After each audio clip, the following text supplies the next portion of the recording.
নমস্কার আদাব, আমি Anup Sony. Crime petrol Dastak show থেকে আপনাদের সদর আমন্ত্রণ জানাচ্ছি।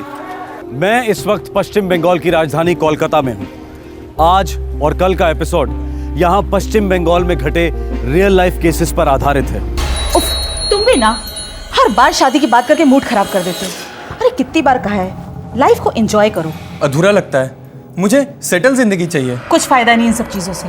अरे मैं तुम्हें अपने एक्सपीरियंस से बता रही हूँ, एक बार इन सब चक्करों में फंस गए ना तो समझो धंस गए। तुम साथ हो तो मुझे दोनों मंजूर है। लेकिन मुझे मंजूर नहीं है। अरे एक बार गलती करके तो फंस चुकी हूँ और दोबारा शादी करके मैं फंसना नहीं चाहती हूँ। मतलब तुम अपने पति और बच्चों को छोड़ के मेरी जिंदगी नहीं बनोगी? मैं किसी की नहीं हूँ, मैं हूँ तो सिर्फ खुद की। अरे इतना अच्छा सब कुछ चल रहा हम दोनों के बीच में, लेकिन तुम होके ना सब कुछ बिगाड़ने पे तुले हुए हो। नाजायज जिस्मानी रिश्ते भी आखिरकार रिश्ते होते हैं और इनमें भावनाओं का उबाल आना स्वाभाविक है। जब भी कोई नएपन या वासना के कारण अपनी शादी के दायरे के बाहर खुशी खोजता है या फिर किसी और की शादीशुदा जिंदगी का उल्लंघन करता है तो वार्निंग बेल की तरह दस्तक गूंजती है कि आज नहीं तो कल किसी न किसी का दिल टूटने वाला है। और अक्सर टूटे दिलों में आग लगने में वक्त नहीं लगता, फिर वो चाहे आदमी हो या औरत, दिल जलों का कोई भरोसा नहीं। Barrackpore, North 24 Pargana district, West Bengal.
अभी तो 10 भी नहीं बजे हैं, सिर्फ 9:55 हुए, लेकिन गेट पोस्ट तो बिल्कुल खाली है।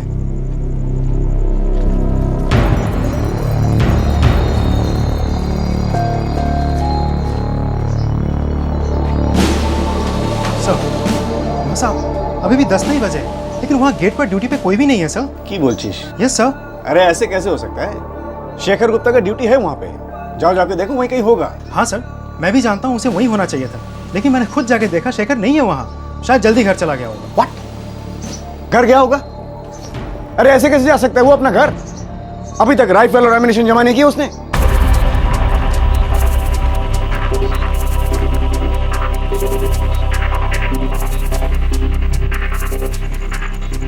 समझ में नहीं आ रहा, ये शेखर सेनगुप्ता बिना बताए, बिना राइफल लौटाए जा कहां सकता है वो? सर आप वापस कंट्रोल रूम जाइए, मैं जाके उसके क्वार्टर्स में देखता हूँ। ठीक है, वही करो। Sure sir.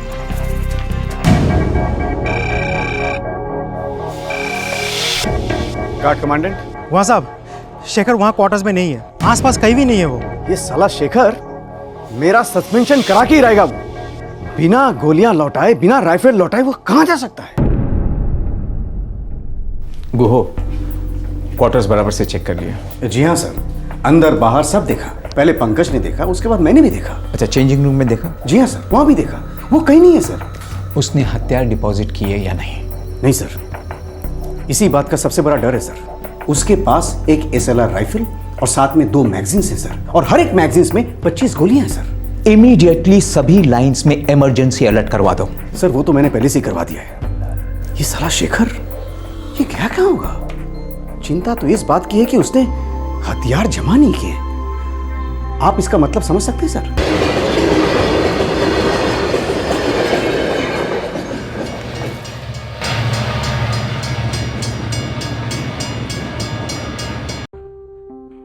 शेखर की ड्यूटी रात 10 बजे खत्म होती है, लेकिन उस रात शेखर 10 के पहले ही पुलिस लाइन से निकल गया। ड्यूटी राइफल और गोलियां कंट्रोल रूम में लौटाने की बजाय अपने साथ ले आया। मामला गंभीर था, पुलिस रूल्स का घोर उल्लंघन किया गया था। इस मामले को तुरंत पूरे राज्य के थानों में फ्लैश किया जाना बहुत जरूरी था, लेकिन दुर्भाग्यवश ऐसा नहीं हुआ। केवल पुलिस लाइन क्वार्टर्स में पूछताछ हुई।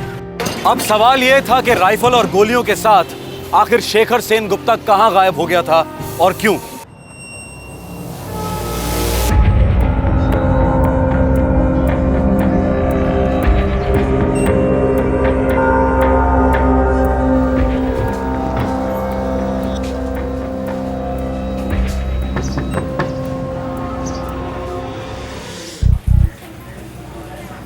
शेखर, तुम्ही इतनी सुबह सुबह?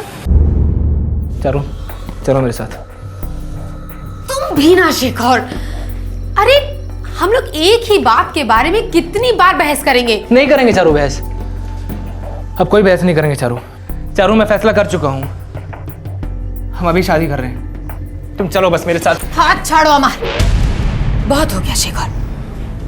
देखो अब मैं तुम्हें ये आखिरी बार समझा रही हूं कि मैं शादीशुदा हूं और मैं अपने पति और बच्चों को छोड़कर कहीं नहीं जा सकती। छोड़ने के लिए यहाँ है ही कौन चारू? तुम अकेली हो तभी तो कह रहा हूं ना। बाद में कर देना ना उसको फोन, कह देना उसको छोड़ दिया तुम्हें। चारू चलो चलो मेरे साथ। तुम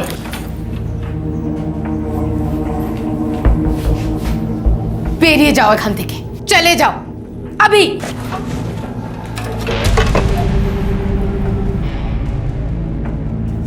ये क्या कर रहे हो? चारू तुम मेरे साथ चलती हो या नहीं? क्यों कर रहे हो शेखर? ऐसा मत करो। देखो मैं तुम्हारे आगे हाथ जोड़ती हूँ शेखर, इरम करो ना।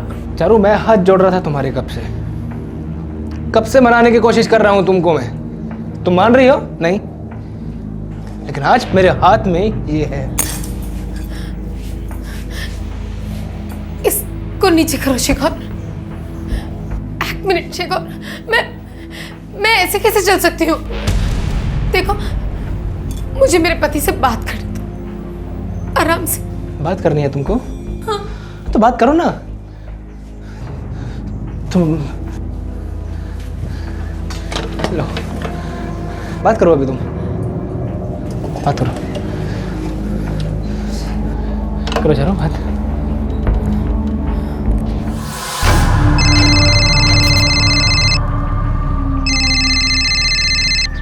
है लता, आज इतनी जल्दी उठ गई? কি? नहीं, मैं अभी आ रहा हूँ। हम तातरी আসছি।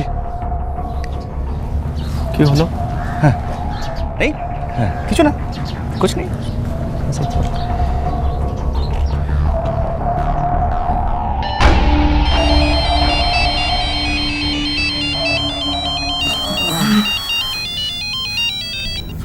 हाँ जीजू, इतनी सुबह सुबह कॉल किया, सब ठीक तो है ना? संजीव बच्चे ठीक है ना?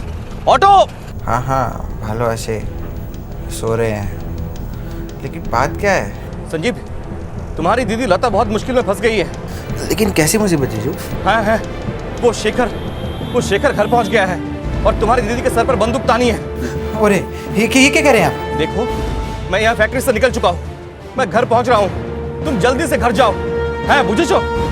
और सुनो, मेरी बहन कृष्णा को मैंने फोन कर दिया है, वो भी पहुंचने वाली है, ठीक है? हाँ हाँ जीजू, मैं अभी निकलता हूँ और सौमिरन को भी साथ लेके आता हूँ। पता नहीं उस शेखर के दिमाग में क्या चल रहा है।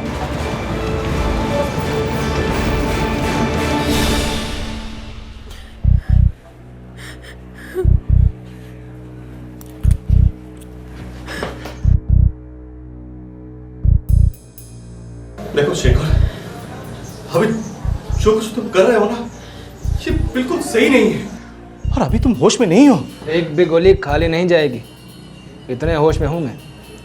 देखना चाहोगे? दिखाऊं? ना चलो चलो फिर मेरे साथ। चलो तुम। शेखर दा, लता बॉम्बी तुम्हारे साथ कैसे जा सकती है? वो एक शादीशुदा औरत है और 2 बच्चों की माँ है। शिखरता प्लीज समझने की कोशिश करो आप। काका छोड़ दो मेरी माँ को। चुप चुप सब। दिव्येंदु, तुमने इन सबको यहाँ बुलाकर बहुत बड़ी गलती कर दी है।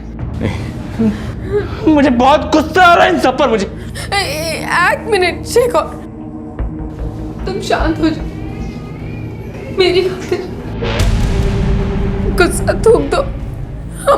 हम बात करेंगे, ठंडे दिमाग से बात करेंगे। शादी के बाद चारों, हम सब शादी के बाद। शादी से पहले मेरा दिमाग अब ठंडा होने वाला नहीं है चारों। बहुत टाइम वेस्ट हो गया है। चलो चारों, चलो चलो तुम अभी मेरे साथ चलो। अरे क्या चलो चलो लगा रखी है? जो तुम चाहते हो वो कभी नहीं हो सकता। देखो शेखर, देखो तुम मेरे भाई समान हो।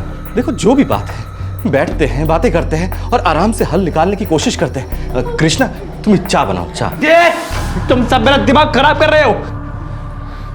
मैं अभी यहाँ बात नहीं कर सकता हूँ। देखो, हम कहीं बाहर चल के बात करते हैं। मेरे घर चलते हैं शेखरदा। तू बीच में मत बोल, समझा? चलो तुम और दिव्येंदु तुम, हम तीनों कहीं बाहर जाएंगे और एक आखिरी फैसला करेंगे। शेखर, मेरी बात सुनो। दादा और बोधी दोनों की हालत बहुत खराब है। मैं भी साथ चलती हूँ, यकीन मानो मदद होगी। ठीक है चलो। तुमने कहा था ना बात करो। चारों मैं बात कर रहा हूँ ना। हाँ चलो चलो चलो।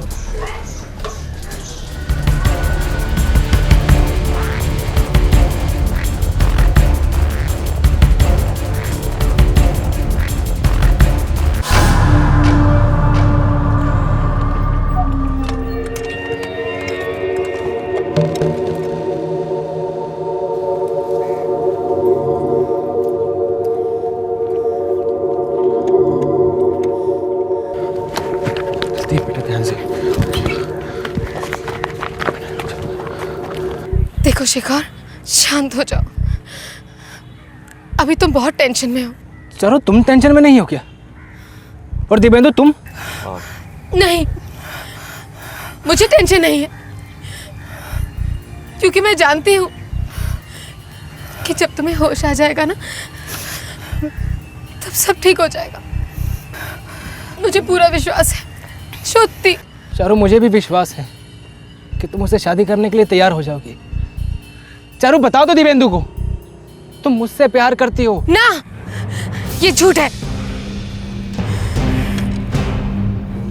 चारों, फिर सच क्या है? सच ये है कि मैं दिव्येंदु की पत्नी हूँ। मेरे 2 छोटे छोटे बच्चे हैं और मेरा तुम्हारे साथ कोई रिश्ता नहीं। ठीक है?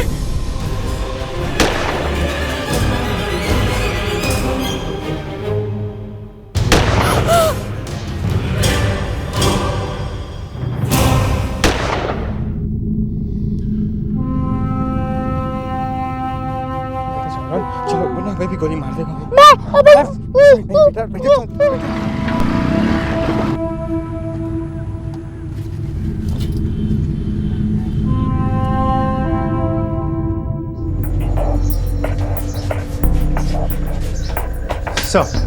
सर, ये शेखर सेनगुप्ता जा कहाँ सकता है, वो भी राइफल के साथ? भाड़ में जाए साला, आने दो साले को। ऐसी खबर लूंगा मैं, इतना बड़ा मेमो बनाऊंगा मैं उसके लिए। सस्पेंशन तो पक्का है साले का। सर, कुछ खबर मिला शेखर सेनगुप्ता का? No sir. उसके नाम के आगे रिमार्क्स लगा दो, dereliction of duty. Okay sir. और जब भी ड्यूटी पे आए उसे लेना मत, सबसे पहले वो मुझसे मिलेगा। Okay sir. साला शेखर कुत्ता गया कहाँ होगा?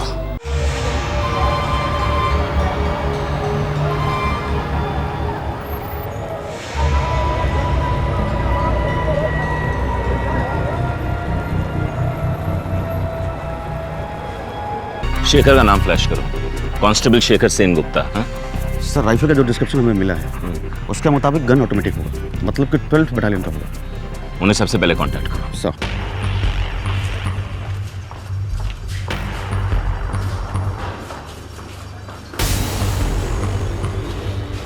सर, शेखर पागल हो गया सर। अभी पाल्टा स्टेशन से फोन है, उन्होंने कहा कि शेखर ने 3 लोगों को गोली मार दी सर, और तीनों मर गए। अरे बकवास मत करो घुआ। सर काश ये बकवास होती, मगर ये खबर पक्की है सर। तीनों की लाशें पुलिस स्टेशन में पड़ी है। दुखा दुखा, क्या कर दिया इस आदमी ने?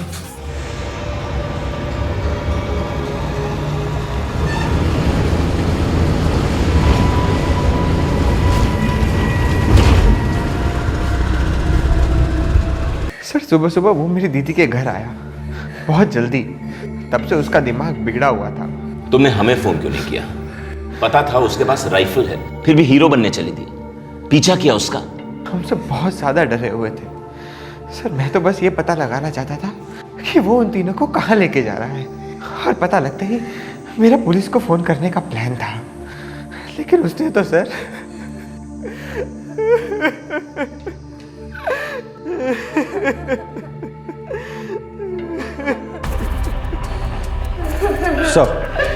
सर कांस्टेबल शेखर सेनगुप्ता लत बगान लाइन्स में गार्ड ड्यूटी पर था, और ड्यूटी से 20 मिनट पहले ही वहां से उसने एक राइफल और 25 राउंड की 2 मैगजीन लेकर गायब हो गया। Oh my God! तो उन्होंने तुरंत सारे पुलिस स्टेशंस को खबर क्यों नहीं की? इसका मतलब है उसके पास 39 गोलियां भी बाकी हैं। बड़ी कैलिबर की गोलियां हैं सर, सिर्फ एक ही गोली काफी है जान लेने के लिए। पता नहीं क्या करने निकला है ये कांस्टेबल शेखर सेनगुप्ता, और क्यों?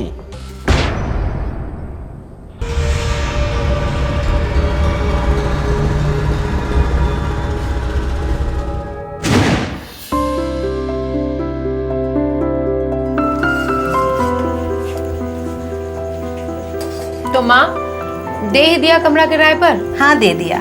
ভালো করেছো। खर्चे कितने बढ़ गए हैं देखो, और संजीव का कॉलेज चल ही रहा है अभी, कमाने में वक्त है उसे। किंतु माँ किराए विराए की बात साफ साफ कर ली हो ना उससे? हाँ हाँ पुलिस वाला है, ट्रेनिंग ले रहा है पुलिस में। ओ ताले तो आरो भालो, घर की सिक्योरिटी भी बनी रहेगी ना। जाओ के चाह दिया है। हाँ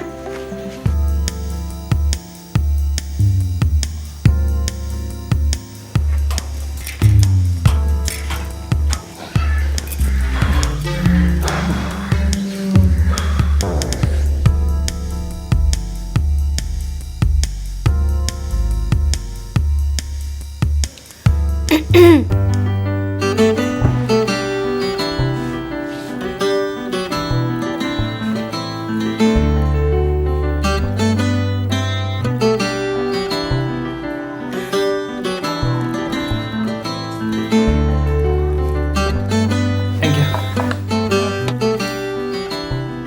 4 बिस्कुट माँ ने भेजे हैं। अच्छा, उनको मेरा थैंक यू कहिएगा। आपको भी थैंक यू। ओ बाबा इतना सारा थैंक यू। सॉरी। আবার सॉरी একটা না सॉरी भी 3-3। अब शायद संजीव की दीदी हैं।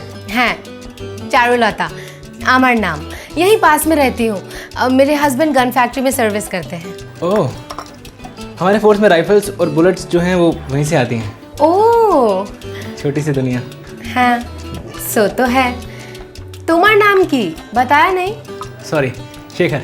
आबार सॉरी।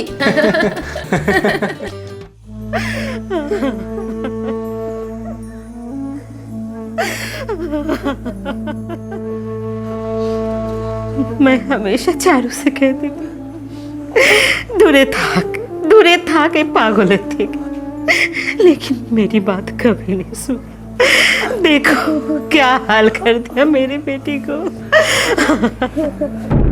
सर शेखर सेनगुप्ता जलांगी मुर्शिदाबाद से बिलोंग करता है सर। जलांगी में कहाँ? सागरपाड़ा एरिया, और वहाँ की टीम को हमने रेड अलर्ट कर दिया है। स्टेट के हर पुलिस स्टेशन में अलर्ट जारी कर दीजिए। इस आदमी की तस्वीर और डिटेल्स हर पुलिस स्टेशन में होनी चाहिए। सबको पता होना चाहिए कि इसके पास एक राइफल है with 39 live cartridges, and this man is dangerous, very very dangerous. सब हो गया। इनफैक्ट देशबंधु ये कल ही हो जाना चाहिए था। सर हमने पुलिस को अलर्ट कर दिया था, लेकिन that was not sufficient. State के हर पुलिस स्टेशन में खबर पहुंच जानी चाहिए थी। पुलिस रूल बुक के हर नियम को तोड़ा है उसने। अपने राइफल और एमुनिशन वापस नहीं की है। Am I right? हमसे बहुत बड़ी गलती हो गई। अब इस गलती का नतीजा कितना बड़ा होगा ये तो वक्त ही बताएगा।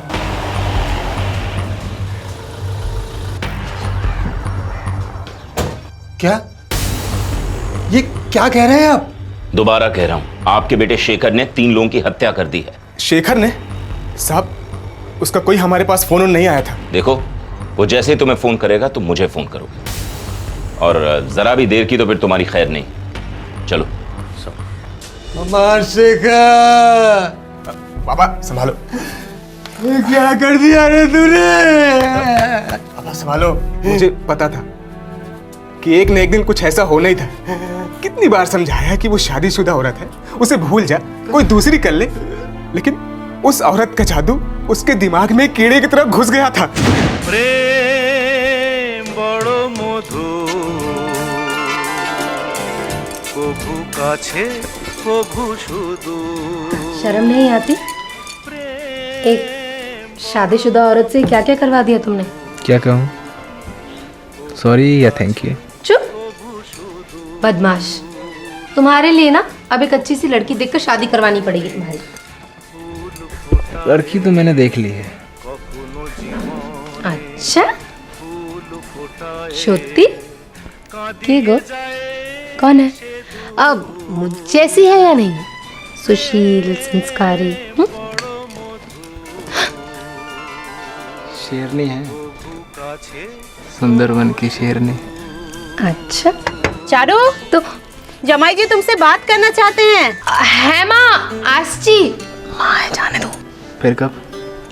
जब जब चारू, तुम हमेशा के लिए मेरी हो जाओ ना। चुप, लालची। इस मैं गाना सुन रही थी, सेलफोन का रिंग नहीं सुनाई दिया ना सोना। हाँ, शाम तक लौट आऊंगी। अरे हाँ रे बाबा, दोनों बच्चों को स्कूल से लेते हुए आऊंगी बस। तुम भी ना कैसे बच्चों की तरह नाराज होते हो।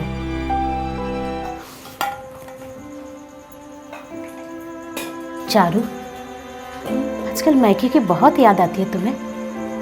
लगभग रोज दिन भर यही रहती हो। क्या नो माँ, तुम्हें पसंद नहीं है? पसंद क्यों नहीं? तुम्हारे बाबा जिंदा होते तो बहुत खुश होते। बेटी रोज घर आ रही है, घर खिला खिला सा रहता है। क्या बात है माँ, क्यों लो? तुम्हारे पिताजी देख नहीं पाते कि उनकी बेटी शादीशुदा, 2 बच्चों की माँ, एक पराये मर्द के साथ घंटों बंद कमरे में रहती। माँ, तुम जो सोच रही हो वो सही नहीं है, गलत सोच रही हो। तुम गलत कह रही हो चारू, मुझसे आंखें चुरा रही हो, लेकिन आईने को क्या जवाब देती हो? अपने घोंसले को मत चलाओ।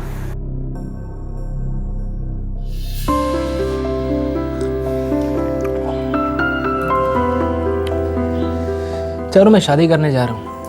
बहुत बढ़िया। कौन है लड़की? चारू, मैं तुमसे शादी करने जा रहा हूँ। इन सब फालतू बातों के लिए ना वक्त नहीं है मेरे पास। फालतू बातें? चारू, मैं तुम्हारे जिस्म से प्यार नहीं करता हूँ। चारू, मैं तुमसे प्यार करने लगा हूँ। हाँ तो ठीक है ना, लेकिन ये सब के बीच में शादी की बात कहाँ से आ गई? अरे तुमको दिखता नहीं है क्या? देखो ना, ये देखो, ये देखो। चारू, ये सब पत्थर की लकीरें नहीं हैं। चारू, मैं तुम्हारे पति से बात कर लेता हूँ। चुप करो, तुम मेरे पति से कोई बात नहीं करोगे। तुम नहीं जानते हो, अगर मेरे पति को इस कांड के बारे में पता चल गया ना तो अनर्थ हो जाएगा। अनर्थ हो चुका है। शादी की मर्यादा पर थूक दिया तुम दोनों ने, और खुद शादी करने चली हो। ना माँ, मैं इसे शादी वादी नहीं करूंगी। वो तो तू मेरी लाश पर करेगी, और तुम अभी कभी यहाँ से निकल जाओ।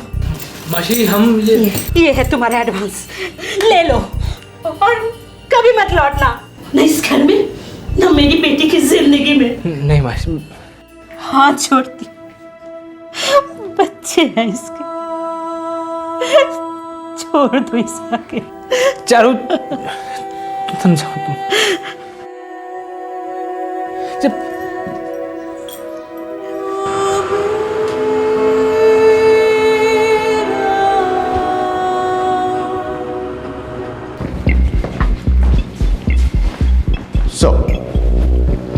सर, शेखर का मोबाइल ऑफ आ रहा था। पता चला कि वो अपना मोबाइल क्वार्टर पर छोड़ कर गया है। मतलब शेखर की लोकेशन के बारे में हमारे पास अभी तक कोई जानकारी नहीं है। वेस्ट बंगाल के सारे पुलिस स्टेशन पर रेड अलर्ट जारी है और अभी तक कुछ क्लू नहीं मिला। यहाँ क्वार्टर में उसका कोई दोस्त वोस्त था क्या?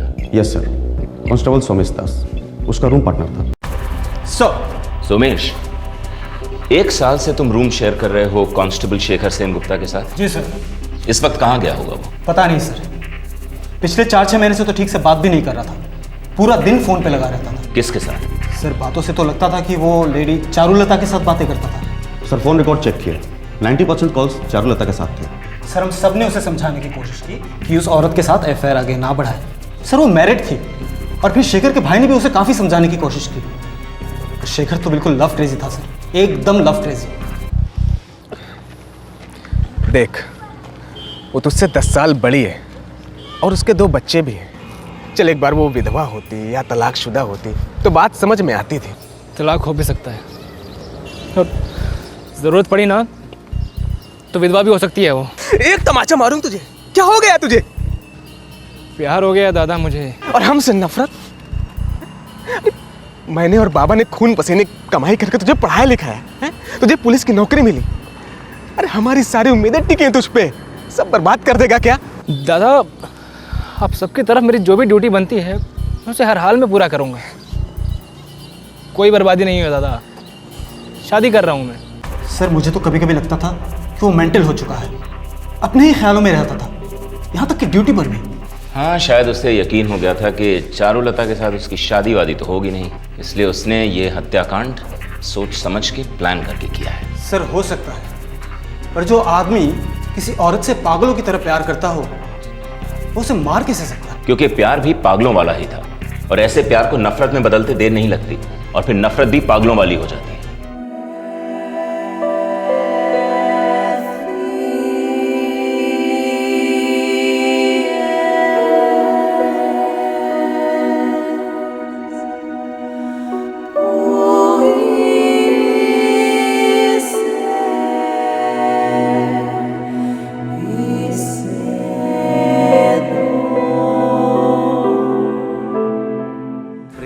যেন এক অতিথির মতো কখনো জীবনে আসে,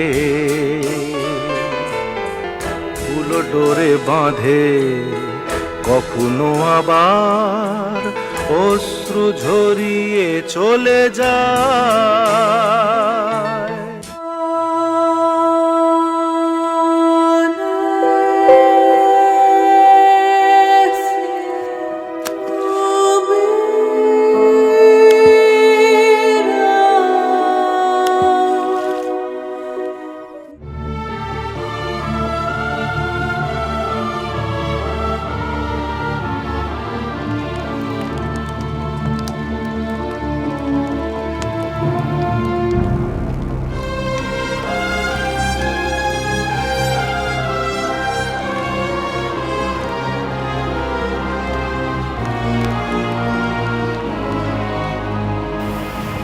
एक जवान पुलिस कांस्टेबल के सामने उज्जवल भविष्य था, लेकिन एक अफेयर ने उसे खूनी भगौड़ा बना दिया जो अपनी ही फोर्स से भाग रहा था।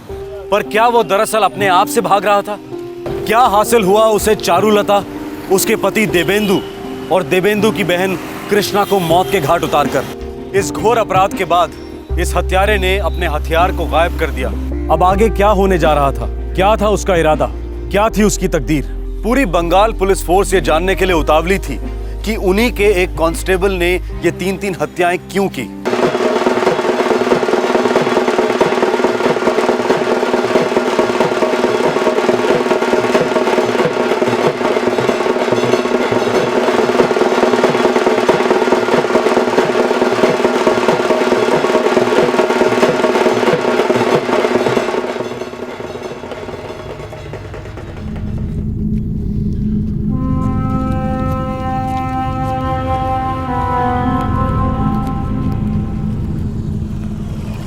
आप शेखपारा तक लिफ्ट दे सकते हैं मुझे? जी सर, बढ़िया, थैंक यू।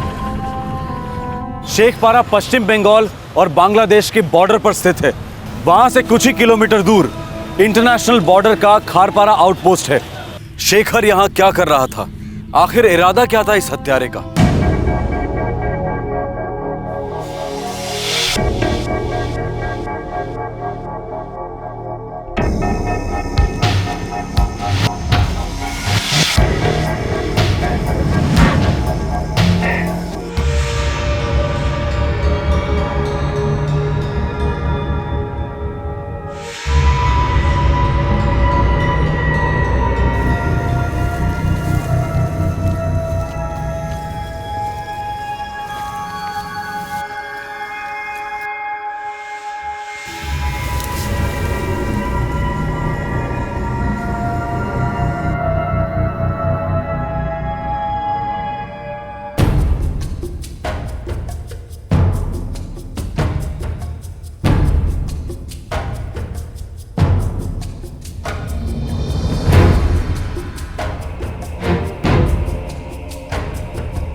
खड़े हो जा वरना गोली दाग दूंगा।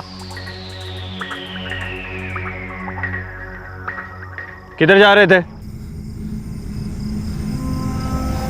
सब मेरा ससुराल ऊपर है साहब। घरवाली बहुत बीमार थी तो उसको वहाँ छोड़ाया था। सब उसका हालचाल पूछने जा रहा था सर वहाँ। कहाँ के रहने वाले हो? रानी नगर का साहब। अगली बार पूरे कागजात बनाकर आना और कहरपारा आउटपोस्ट से एंट्री लेना, समझे? जी साहब। सब वो मैं जाऊँ साहब, मेरी घरवाली। ठीक है, अब तुम जाओ। जी साहब।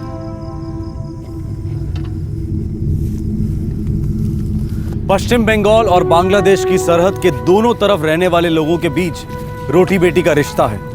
ह्यूमैनिटेरियन ग्राउंड्स पर कभी कभी हिंदुस्तान की बॉर्डर सिक्योरिटी फोर्स और बांग्लादेश की बांग्लादेश राइफल्स के जवान आम नागरिकों को एक दूसरे के गांव में आने जाने देते हैं।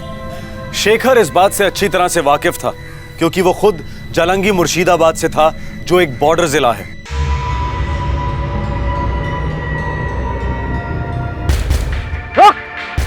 ये जूते कहाँ से है? दुकान से लिए हैं साहब। ये तूने खुद खरीदे? जी साहब। झोंक लीजिए।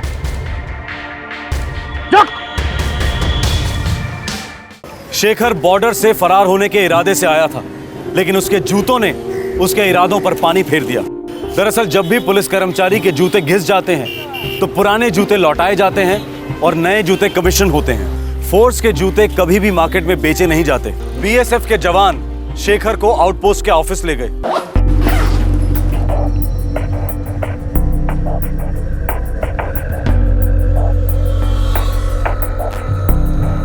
जनाब, ये पश्चिम बंगाल पुलिस का कर्मचारी मालूम पड़ता है? चल अब नाम बोल और सच बोल। Shekhar Sen Gupta, constable, 12 battalion armed police. Shekhpara police station में फ़ोन लगाओ और पूछो सच बोल रहा है या हम सच बुलवाएं इससे।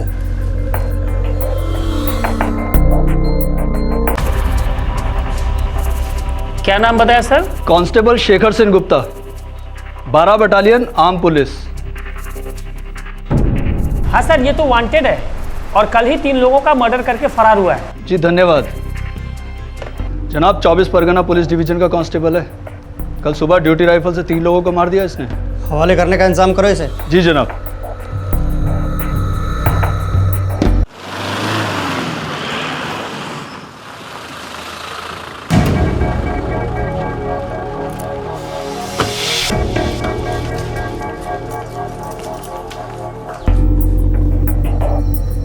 दो छोटे छोटे बच्चों को तुमने अनाथ कर दिया।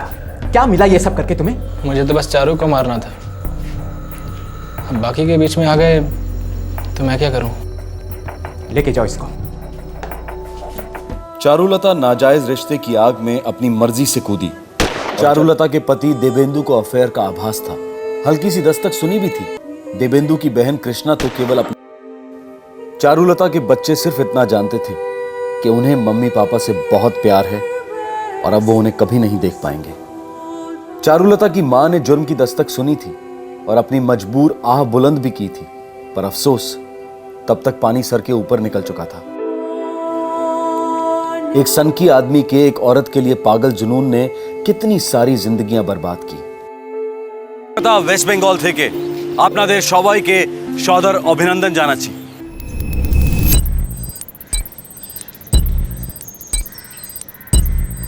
कितना टाइम वेस्ट होता है यार। इन सब चीज़ों से कोई फ़ायदा हुआ है क्या? आज तक किसी बॉम्ब रखने वाले को पकड़ा इन्होंने? फालतू में हम जैसे सीधे लोगों को परेशान करते हैं। देखो, जो होना है वो तो होता ही है ना। ज़बरदस्ती का दिखावा है ये सब। सॉरी सर, ये सोच गलत है। अगर हम चेकिंग ना करें और कुछ हो जाए तो आप क्या कहिएगा? यही ना कि हमने चेकिंग नहीं करी और बॉम्ब ब्लास्ट हुआ। आप तो सिक्योरिटी एक्सपर्ट हैं, हम आप जनता हैं। कॉमन सेंस की बात है। बम रखने वाला कभी इधर से जाएगा क्या? कभी नहीं, लेकिन ऐसी चेकिंग बॉम्बर को मुश्किल में डाल देगी, उसके रास्ते बंद कर देगी और उसके पकड़े जाने का खतरा बढ़ा देगी। और ये भी कॉमन सेंस की बात है कि आतंकवादी जितना खतरे में उतने आप सेफ। एक बॉम्ब ब्लास्ट और हम सब सुरक्षा व्यवस्था का चीरहरण करने लगते हैं। ये एक भयानक पैटर्न बन गया है। आतंकवाद ने हमें इस कदर भयभीत कर दिया है कि मानो हमारी शक्ति, हमारी बुद्धि, हमारी समझ सबको लकवा मार गया हो। और ये चल नहीं सकता, क्योंकि इंसान या तो डर सकता है या जी सकता है, और डर के जीने का तो सवाल ही नहीं उठता। अप्रैल 2011, मालदा, वेस्ट बंगाल।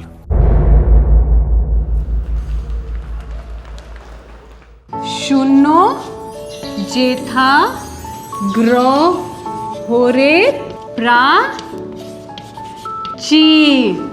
ঠিক আছে, তো আজকে আমরা রবীন্দ্রনাথ ঠাকুরের একটা কবিতার চর্চা করব। হ্যাঁ, চিত্ত যেথা ভয় শূন্য, উচ্চ যেথা শীল, জ্ঞান যেথা শূন্য যেথা গ্রহরে प्राचीर।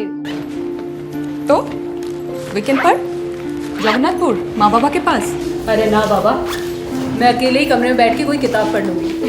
जगन्नाथपुर जाती हो ना तो माँ बाबा का लूप शुरू हो जाता है। अब तुम्हारे लिए एक लड़का ढूंढना ओनू, तुम्हारी शादी करनी ओनू, अभी करनी ओनू, शादी ओनू। उफ बाबा रे। तो कर लो ना शादी, इतनी बुरी बात भी तो नहीं है।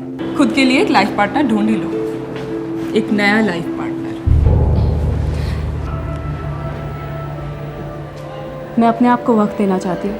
ओनू, अपने आप को वक्त देने का भी एक वक्त होता है, उसके बाद समझौता करना पड़ता है, सबको करना पड़ता है। ओनू, कुछ लोग होते हैं जो हमारे लिए नहीं बने होते हैं, जैसे कि अमित।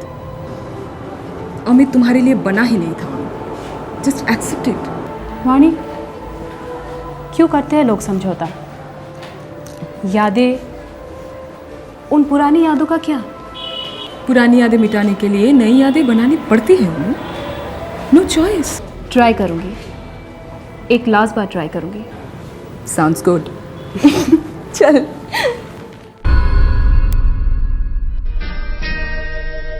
সেই রাতে রাত ছিল পূর্ণিমা, রং ছিল ফাল্গুনি হাওয়াতে।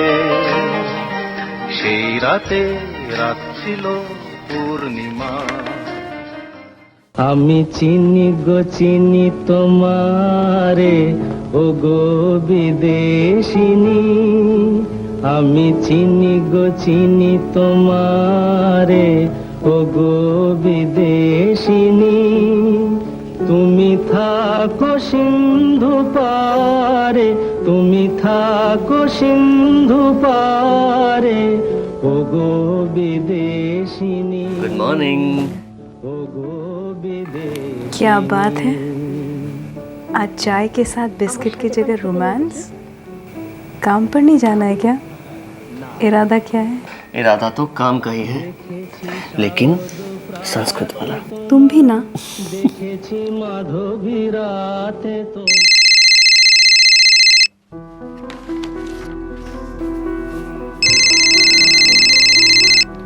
है शेखर, बोलो। अनुदी, आज मैं नहीं आऊँगा, मुझे ना कुछ असाइनमेंट्स पूरे करने हैं, उसके बाद ही मैं घर से निकलूंगा। ठीक है, लेकिन रात के खाने पर तो रहोगे ना? दीदी मैं श्योर नहीं बोल सकता, मैं आपको फ़ोन करूंगा, शाम को फ़ोन करूंगा आपको, यस या नो। शेखर, ठीक है। हाँ, अनु, शनिवार रविवार को क्या स्पेशल क्लास है तेरा? नहीं तो माँ, घर पर ही हूँ। तू घर पे नहीं, किराए के मकान में है। घर ये है तेरा, जहाँ हम पूरा हफ्ता इंतजार करते हैं तेरे आने का। माँ प्लीज़ हाई ड्रामा क्रिएट मत करो, मुझे ढेर सारे पेपर्स करेक्ट करने थे इसलिए नहीं आ पाई। नेक्स्ट वीक आऊँगी पक्का। पर वो तो तू यहाँ भी कर सकती थी बेटा। कहा ना आशबो नेक्स्ट वीक, पक्का आशबो। बाबा तुझे बहुत याद करते हैं बेटा। मैं भी माँ बहुत याद करती हूँ सबको। ओह हाँ, यही तो है। आप है अनुपमा सरकार? मेरे फेस पर लिखा है अनुपमा सरकार। नहीं, मुझे लगा। गलत लगा, ऊपर रहती है। ऊपर कैसे जाते हैं? नॉर्मली हम इन्हीं सीढ़ियों से चल के जाते हैं। लीजिए। Thank you.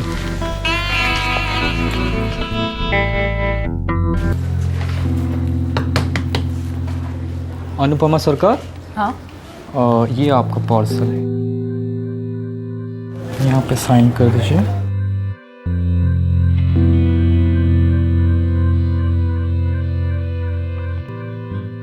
Thank you.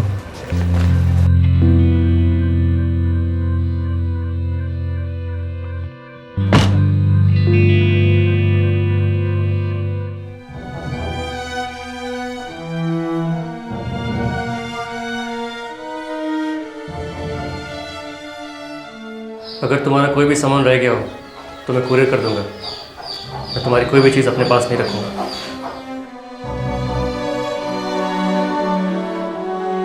लेकिन तुम मेरे हर चीज़ में, मुझ में हमेशा रहोगे अमित।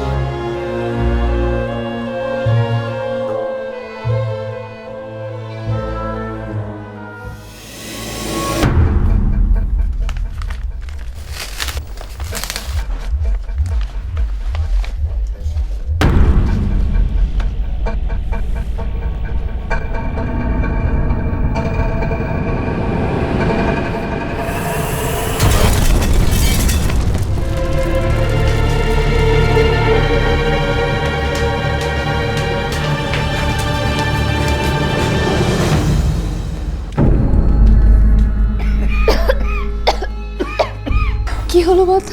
क्या हुआ? पता नहीं हमारा कुछ दिखाई नहीं दे रहा है।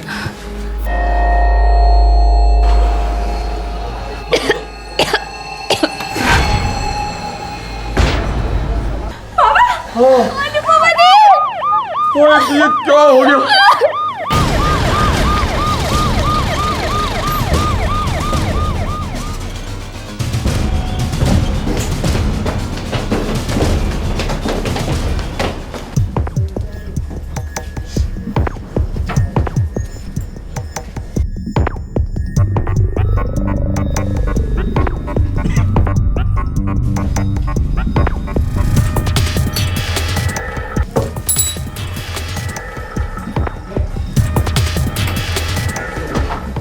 कितने बजे थे? 10:30 बजे थे। सर वो कुरियर वाला 10:15 को यहाँ से गया था। मतलब कुरियर वाले जाने के 15 मिनट बाद आप लोगों ने ब्लास्ट सुना? जी सर। जी हाँ।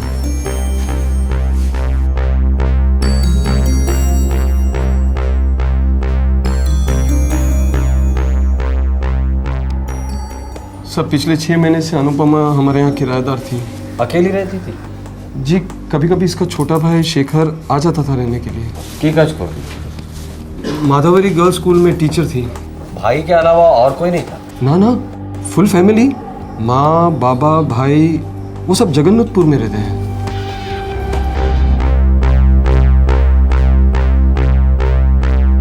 ये IED है, इम्प्रूव्ड एक्सप्लोसिव डिवाइस। सर ये IED का इस्तेमाल तो माओवादी आतंकवादी करते हैं। मालदा के इंग्लिश बाजार इलाके के पास मालन चपली में अनुपमा के घर एक पार्सल कुरियर हुआ और उसके अंदर के बॉम्ब ने अनुपमा की जिंदगी उड़ा दी। इस किस्म का एक्सप्लोसिव पश्चिम बंगाल के नक्सलवादी ग्रुप इस्तेमाल करते हैं। अब कई सवाल उठ रहे थे, क्या अनुपमा नक्सलियों का शिकार बनी थी? और अगर हाँ तो क्यों?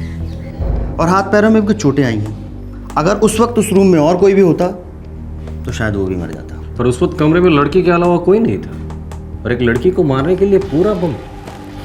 अजीब, या तो एड्रेस गलत था या तो बम गलत था। किसी तो भूल छिलो डॉक्टर, कुछ तो गलत था।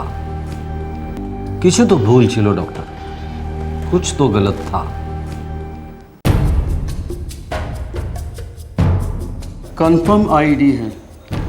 वायरिंग ऐसी की गई थी कि बुक खोलते ही ट्रिगर दब जाता और एक बहुत बड़ा धमाका।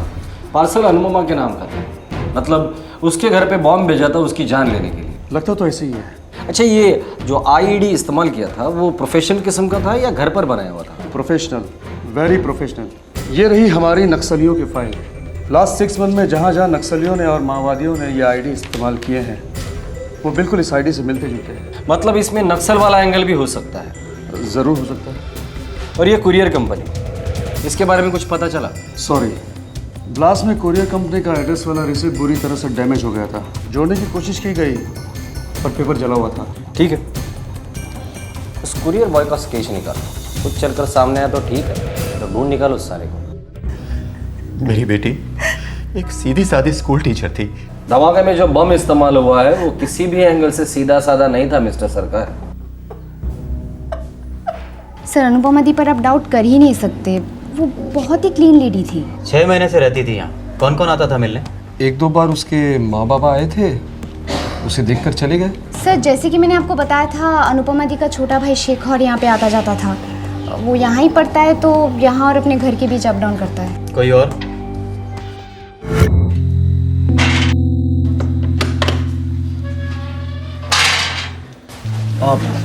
अनुपमा सरकार यहीं रहती है क्या? जी ऊपर के कमरे में। धन्यवाद। सर अनुपमा दी के माँ बाबा और भाई के अलावा मैंने उस आदमी को 2-4 बार देखा है। आखिरी बार उस आदमी को कब देखा था? यही कहीं 6-8 हफ्ते पहले। कौन था वो? नो आइडिया सर, मैंने ना उसे पूछा ना अनुपमा दी से। कैसा दिखता था? सर मीडियम बिल्ड था, थोड़ा सा गोरा था। ये अमित सेन गुप्ता कौन है? नहीं पता, कभी सुना नहीं उसके बारे में। पर सर वो कुरियर वाला जो पार्सल देने आया था, उस पार्सल पे अमित सेन गुप्ता का नाम लिखा था। ये लड़का जो पार्सल देने आया था, कुरियर वाला, उसका हुलिया चाहिए हमें। अमित सेन गुप्ता मेरी बेटी का एक्स हस्बैंड, डिवोर्स हो गया था उनका, गजोल में रहता है। एनवलप पे भी यही लिखा है, अमित सेन गुप्ता गजोल।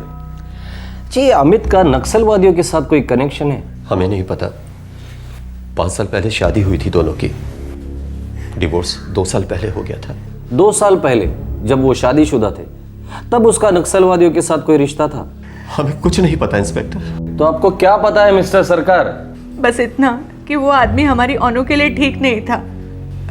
सर वो अनुदी से नफरत करता था। इतनी नफरत कि उसने उसे इस तरह से मार डाला? हाँ सर, क्योंकि अनुदी ने उसे छोड़ दिया था। क्यों छोड़ दिया था उसे?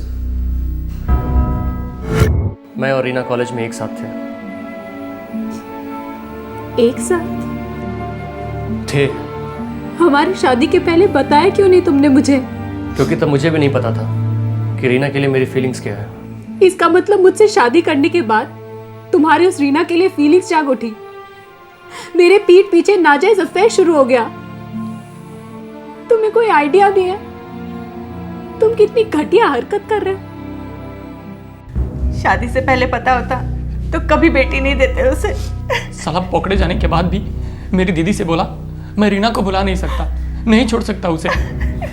इतना बेशरम इंसान है ये अमित सेन गुप्ता। मेरी बेटी ने उसे बहुत टाइम दिया, 2 साल भुगता उसने, और फिर हताश होकर डिवोर्स मांगा उससे। सर सच बात तो ये है वो डिवोर्स देना ही नहीं चाहता था। सोने की मुर्गी जो थी मेरी अनुदी, बेचारी कमा कमा कर पैसे इसके हाथ में देती और वो सारा पैसा उस रखी हुई औरत पर खर्च करता। डिवोर्स मांगा तो हाथ उठाया। हमने अपनी बच्ची को कभी डांटा भी नहीं, उसने पीटा मेरी बच्ची को।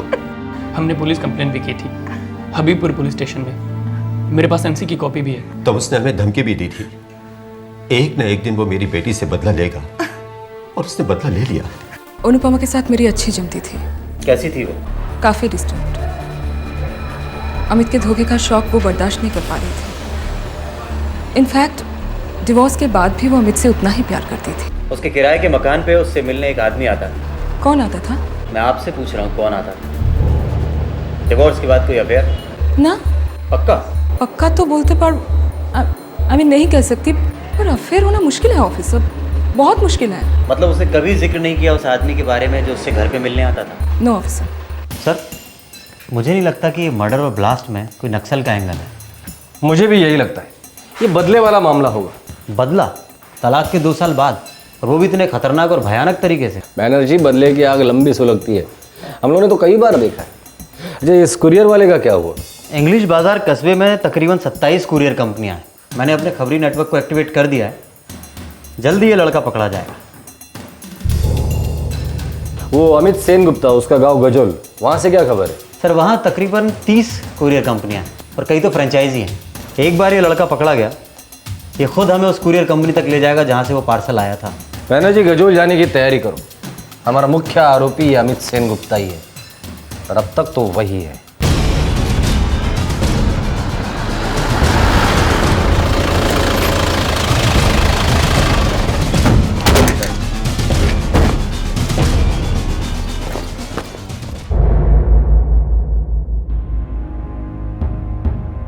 जी, मैंने सुना अनुपमा की मौत के बारे में। ये आप ही ने भेजा था?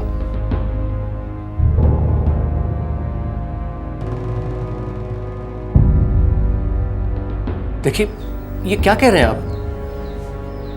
पिछले हफ्ते रीना नाम की लड़की से मेरी सगाई हुई है और मैं अपनी जिंदगी नए सिरे से शुरू कर रहा हूँ। रीना का और तुम्हारा तो शादी के पहले से ही शुरू था ना, तो ये नए सिरे से जिंदगी शुरू करने की बात कहाँ से आती है? पिछले 2 साल से मेरा अनुपमा से कोई कांटेक्ट नहीं रहा है, और फिर मैं उस चैप्टर को ही नहीं बल्कि पूरी किताब को बंद कर चुका हूँ। बम किताब में, किताब लिफाफे में, और लिफाफे पर तुम्हारा नाम। क्या तरीका है किताब बंद करने का? बेश तो वाह। तुम मेरी बेटी को धोखा दे रहे हो अमित, और उम्मीद करते हो कि हम तुम्हारा साथ दें, चुप बैठे रहे? किसी चीज की कमी नहीं है आपकी बेटी को, और फिर मैं अनु को छोड़ के किसी और के साथ तो रह नहीं रहा हूं। पत्नी का दर्जा है उसका। बड़ी मेहरबानी है तुम्हारी, राइट? चलो तुम्हारे भी पति का स्टेटस बना रहेगा, और मैं जाके करती हूँ कोई अफेयर वफेयर। पहले पीठ पीछे फिर आमने सामने, हाँ? जल के राख हो जाओगे। अनु! ज्यादा हीरोगिरी मत कीजिए। अनुदी छोड़ चुकी हैं आपको, सिर्फ डाइवोर्स बाकी है। चुपचाप दे दीजिए, नहीं तो पुलिस केस हो जाएगा। बहुत भारी पड़ेगा ना, बहुत भारी, बहुत पछताओगी तुम।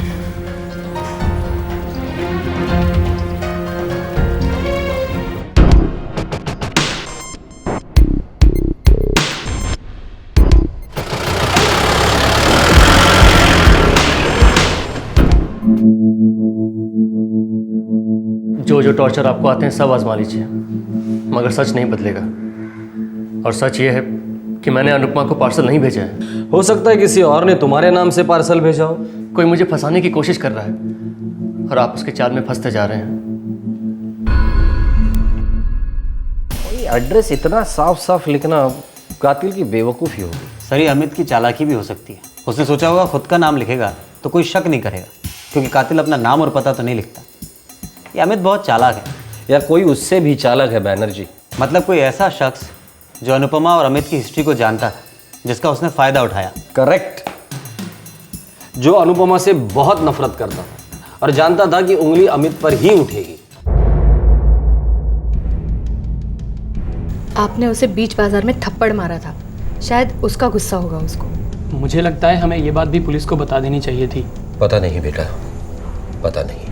जाहिर है जो दिख रहा था वैसा था नहीं, कुछ छुपाया जा रहा था, कुछ ऐसा जिसकी जानकारी पुलिस के पास होनी चाहिए थी। आखिरकार इस केस में एक ब्रेक थ्रू मिला जब कुरियर कंपनी का लड़का पुलिस के हाथ लगा।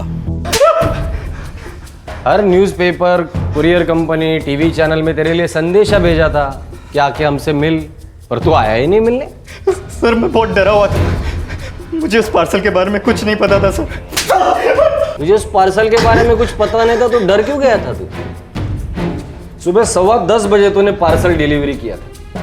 वैसे रोज तू 11 के पहले डिलीवरी करता नहीं है। सर, मुझे मैसेज आया था गजल ऑफिस से, अर्जेंट है। सबसे पहले गजल ब्रांच की खबर लेते, लौट कर लॉकअप में इसकी चमड़ी उधेड़ दी। सर, यहाँ से सैकड़ों पार्सल्स रोज जाते हैं। अब ऐसे में किसी एक पार्सल को पहचानना नामुमकिन है सर। उस पार्सल में बम था मैनेजर साहब, ऐसा बम जो कुरियर इंडस्ट्री की धज्जियां उड़ा सकता है।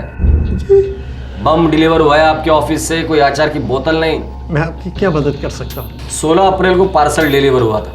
मुझे उस दिन की सारी बुकिंग और डिलीवरी की रिपोर्ट्स चाहिए अभी। मैं लेके आता हूँ।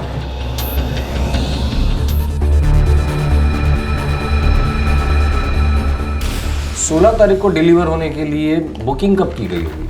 सर 13 को या फिर 14 को, बस यही 2 दिन क्यों? सर, डिलीवरी के लिए हम नॉर्मली 3 दिन लेते हैं, पर अगर अर्जेंट हो तो 2 दिन में डिलीवर कर देते हैं, पर उसका एक्स्ट्रा चार्ज लगता है। आपके ऑफिस से इंग्लिश टाउन बाजार के ऑफिस को फोन किया गया था और बताया गया था कि ये पार्सल अर्जेंट डिलीवर करना है। जी सर, ये रही रिपोर्ट। ये नंबर ट्राई करो, जरूर बंद रहेगा। करेक्ट सर, डीएक्टिवेटेड है। अमूल चैटर्जी, इसी ने बुकिंग ली थी ना? जी सर। बुलाइए उसे। जो पार्सल अनुपमा सरकार के घर पे ब्लास्ट हुआ, उसके बुकिंग एजेंट आप ही थे? जी, मैंने की थी बुकिंग, और मैंने अखबार में भी पढ़ा था ब्लास्ट के बारे में। तो अखबार में पढ़ने के बाद मौन व्रत धारण कर लिया था?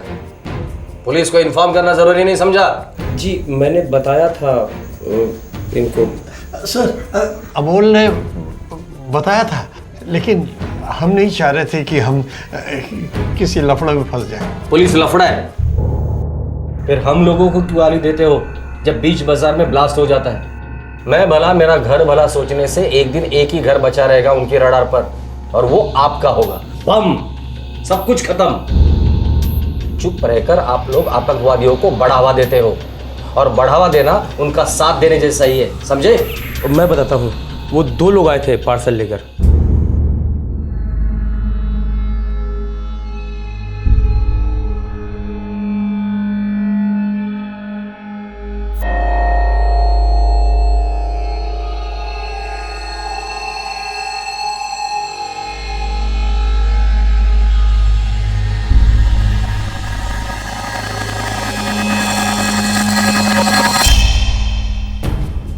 कौन थे वो दो लोग?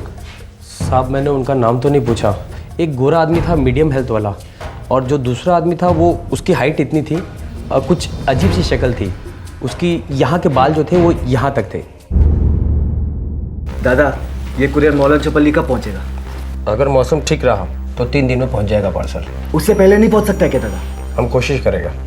दादा थोड़ा एक्स्ट्रा चार्ज ले लो और जल्दी पहुँचा दो ना। 100 रुपये एक्स्ट्रा चार्ज लगेगा तो 2 दिन में पहुँच जाएगा पार्सल। दादा 200 रुपये देता हूँ, कल तक पहुँचा दो। 1000 दोगे तो भी 2 दिन में ही पहुँचेगा। हमारा एक्सप्रेस डिलीवरी 2 दिन का ही है। भालो भालो एक्सप्रेस डिलीवरी से भेज दो इसको, लेकिन थोड़ा जल्दी। हाँ साहब उन्होंने मेरे से मेरा नंबर भी लिया था और कम से कम 1 दर्जन बार कॉल किया और यही पूछते रहे पार्सल गया क्या, पार्सल गया क्या। बैनर्जी इन अमोल साहब के कॉल डिटेल्स चेक करो और उनके कॉल्स को ट्रैक करना। सर ये जो 2 आदमियों के बारे में बता रहे हैं उनमें से एक गोरा चिट्टा मीडियम हेल्थ वाला आदमी, वैसे किसी आदमी के बारे में अनुपमा के मकान मालिक की बेटी ने भी बताया था। ये आदमी अनुपमा को जानता था और कोई ना कोई होगा जो इसे जानता हो। सर जिस सिम से इसने फ़ोन किया था उसी सिम से उसे धर लेंगे हम। फाइनली इस केस की कड़ियां जुड़ने लगी। अब पुलिस उस शख्स को ढूंढ रही थी जिसने वो पार्सल भेजा था। आखिरकार कौन था ये आदमी? क्या अनुपमा के घर वाले उसे जानते थे? वो पुलिस से क्या छुपा रहे थे? ठीक ठाक कद है, गोरा चिट्टा लड़का है।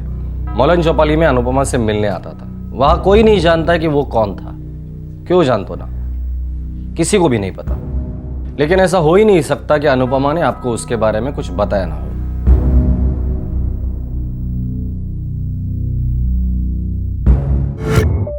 बाय।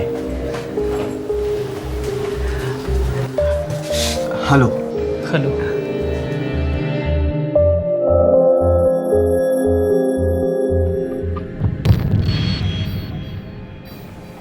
यहाँ के लोकल लाइब्रेरी में मैं मिली उससे। कब की बात है? एक दिन जब मेरा सेल गायब हो गया था तो दूसरे दिन मैं लाइब्रेरी में थी।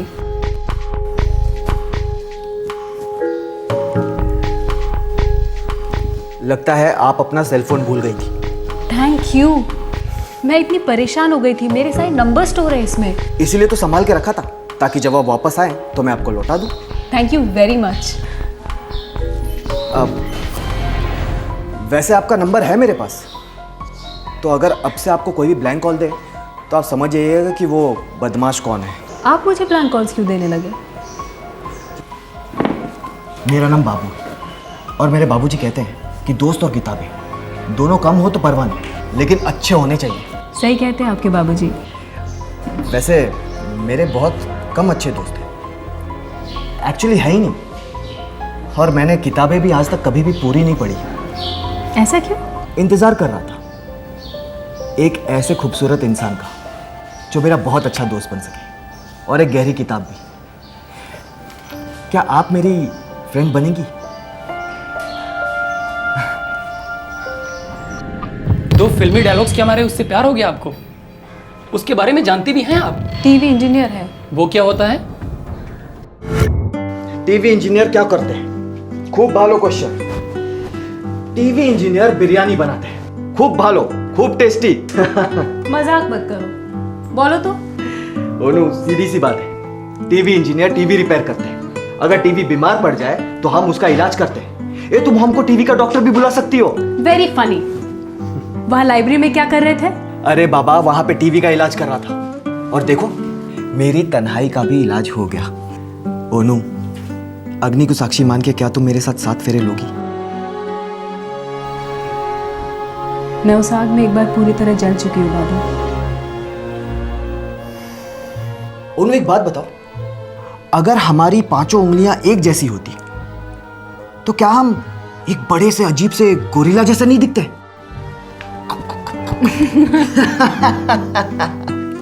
देखा, यूं ही हंसती रहो, खिलखिलाती रहो हमेशा। मैं तुम्हें हमेशा ऐसे ही खुश रखूंगा। जानती हूँ। एक बात नहीं जानती हो तुम? क्या? एक ऐसा वक्त आएगा जब हम बूढ़े हो जाएंगे, चल नहीं पाएंगे, लेकिन फिर भी हमारी वो टीवी चलती रहेगी, पक्का चलेगी।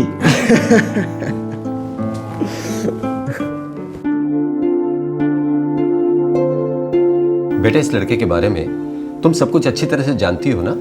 जितना सच मुझे पता है उतना तो मैं जानती हूँ बाबा, और मुझे लगता है कि मैं प्यार करती हूँ उससे, और वो भी करता है। अमित के बारे में कुछ भी ज़्यादा जाने बिना तुम्हारी शादी करा दी, और देखो कितना सहना पड़ा तुम्हें, हमें, हम सबको। किसी के बारे में तो सब कुछ जानना इम्पॉसिबल है माँ। हम तो खुद ही हमारे बारे में सब कुछ नहीं जानते हैं। अनुदी, ये सब किताबी बातें सिर्फ किताबों में ही अच्छी लगती हैं। इस बाबू के बारे में आपको 100% श्योर होना पड़ेगा। ये जो बाबू है ना, एक छोटी सी टीवी रिपेयर दुकान में काम करता है।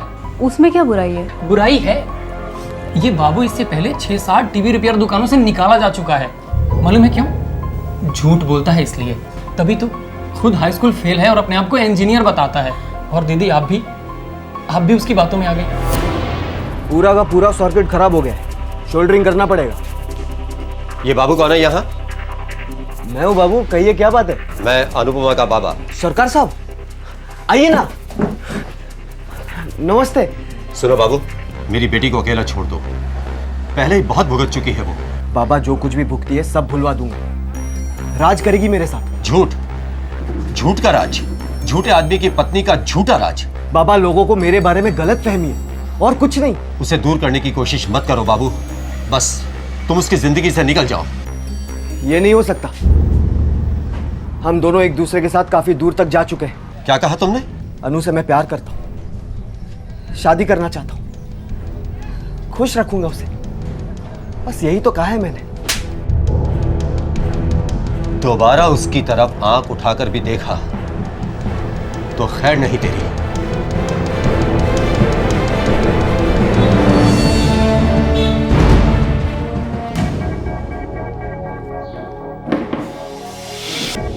मैंने तुम्हें तुम्हारा फोन इसलिए नहीं लौटाया था ताकि तुम मेरे कॉल्स को रिसीव ना करो। बाबू प्लीज तुम जाओ यहाँ से।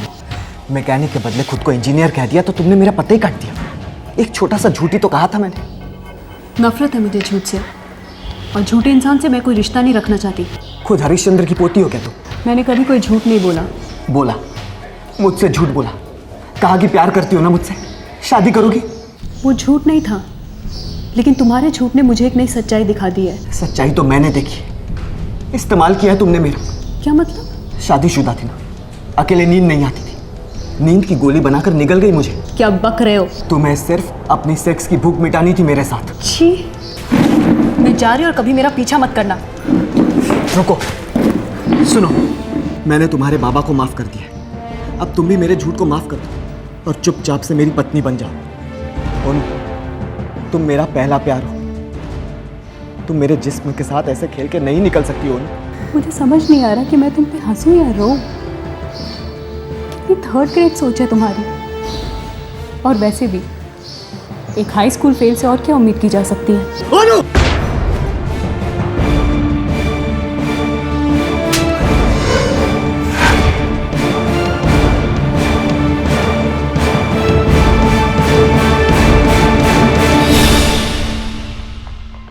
उस दिन से जो हरासमेंट शुरू की उसने।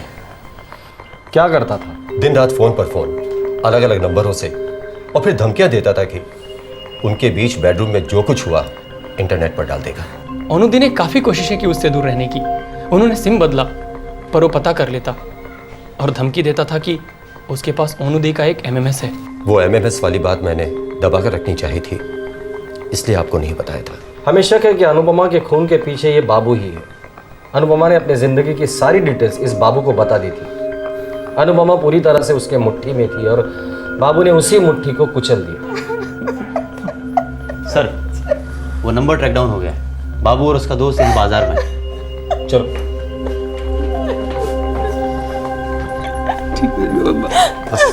चुप हो जाओ।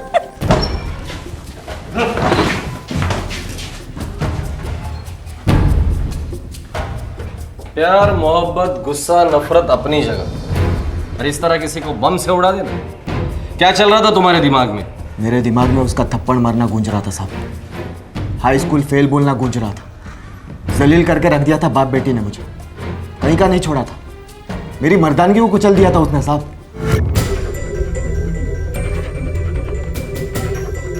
ये काम करेगा ना? अरे बाबा, अब तक तो हर बार काम कर गया है। एक बार टेस्टिंग कर ले।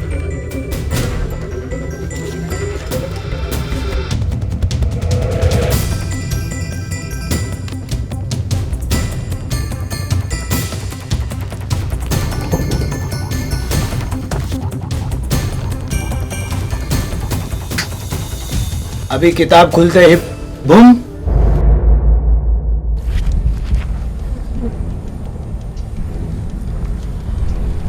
अभी खींच। खूब बोलो, बहुत मस्त चीज है यार।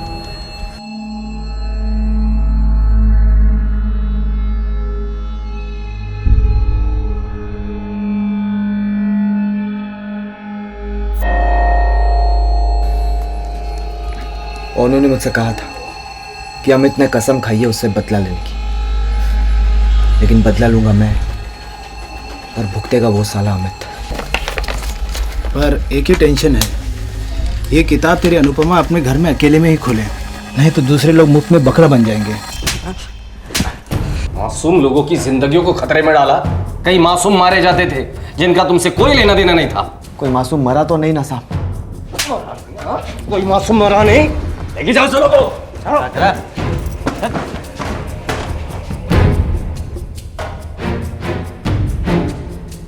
चलो चलो चलो। अमित,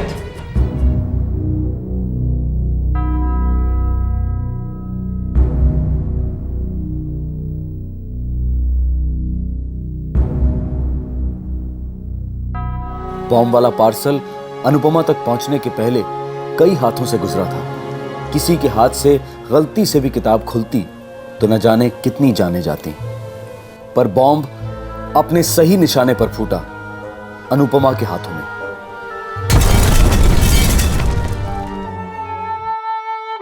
दुर्भाग्यवश अनुपमा से सच्चे प्यार ने हमेशा आंख में चोली खेली, उसके दिल की धड़कन का मजाक उड़ाया। उसके दोनों रिलेशनशिप्स विस्फोटक रहे। उन्होंने उसे जीते जी मार डाला। और फिर अगर कुरियर कंपनी में मेटल डिटेक्टर या बॉम्ब स्कैन मशीन होती तो अनुपमा शायद इस वक्त जिंदा होती। इस केस के बाद police force her courier company पर यह जोर डाल रही है कि वो अपने ऑफिस में बॉम्ब डिटेक्शन मशीन फिट करवाएं। यह केस आतंकवाद का भले ना हो, लेकिन आतंक के सौदागरों के तरीकों के बारे में दस्तक जरूर देता है। हमें इन कायरों के हर नए पैतरे का मुंह तोड़ जवाब देना होगा। डर के जीने का तो सवाल ही नहीं उठता। सवाल यह है कि हम कितने चौकन्ने हो सकते हैं और कैसे अपने आप को सुरक्षित बना सकते हैं। फिर मिलेंगे एक नए एपिसोड के साथ। तब तक अपना ख्याल रखें। शुभ रात्रि। जय हिंद। इस तरह के और भी एपिसोड देखने के लिए हमारे चैनल को सब्सक्राइब करें और बेल आइकन दबाना ना भूलें।